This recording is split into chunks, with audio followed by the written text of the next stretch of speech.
Небывало сыплет тоска, и мои отступают войска. Их колонны бредут сквозь туман, в репродукторе всем левитан. Рассказал, что за сука похерила нежный наш план.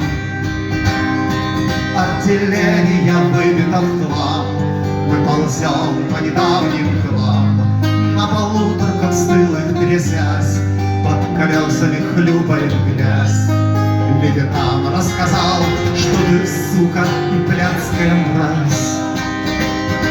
Господин главный ветер, я вышел на связь.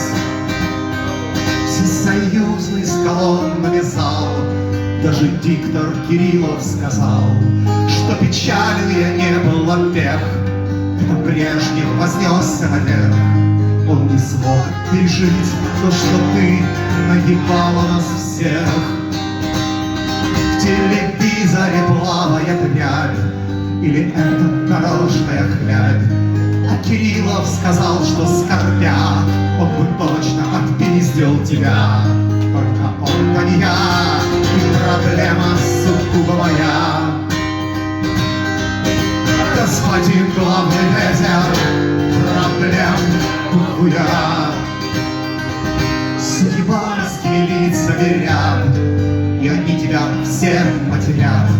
Мне Малахов сказал как эксперт, отдавая с деньгами конверт, что он видит проблему мою в том, что я интроверт. Это он повторял как рефрен и смеялся как Гарри Гофрен. А еще пожелал под конец, чтобы драмой моей образец был включен в антологию клуба разбитых сердец.